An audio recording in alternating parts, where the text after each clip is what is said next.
S'agit-il d'un nouvel épisode de la guerre secrète visant à saboter le programme nucléaire iranien? Un virus informatique baptisé Flamme a infecté des milliers d'ordinateurs au Moyen-Orient, et principalement en Iran. En 2012, la République islamique avait déjà été frappée par un cybervirus du nom de Stuxnet, qui avait alors détruit des centaines de centrifugeuses.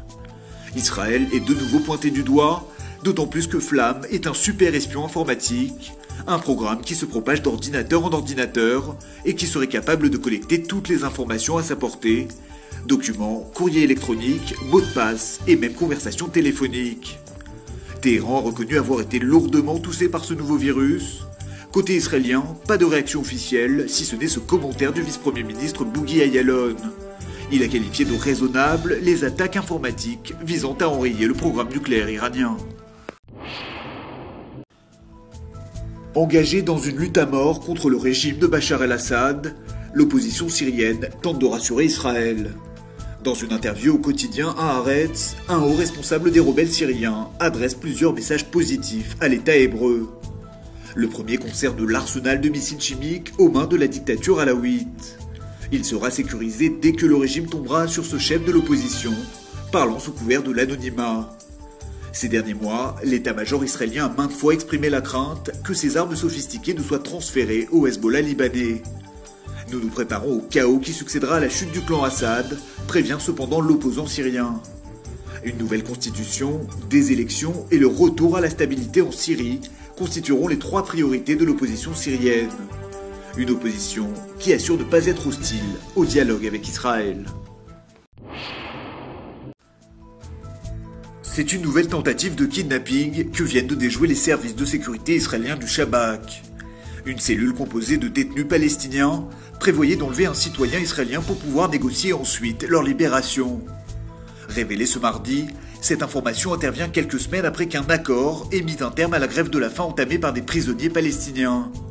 Un accord qui implique pour l'ensemble des détenus un renoncement total au terrorisme. D'après des sources sécuritaires israéliennes, la cellule en question serait une émanation des brigades des martyrs al-Aqsa, l'ancienne branche armée du Fatah de Mahmoud Abbas.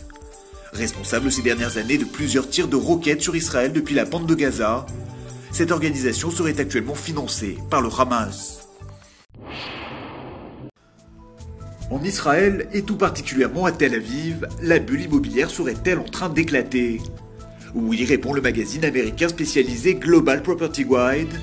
Au premier semestre 2012, le prix de l'immobilier a chuté de 3,2%, un chiffre qui fait sortir Israël du top 10 des pays les plus chers au monde en termes de logement.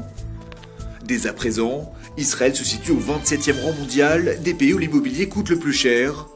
Une tendance à la déflation qui serait due à trois facteurs: l'instabilité qui règne dans le monde et dans la région, la colère sociale de l'été dernier, et enfin les mesures prises par le gouvernement et la Banque d'Israël afin de forcer la baisse des prix. Un alpiniste israélien a abandonné son rêve d'atteindre le sommet du mont Everest à seulement 300 mètres de la crête. Et pour cause, il s'est porté au secours d'un jeune alpiniste turc blessé.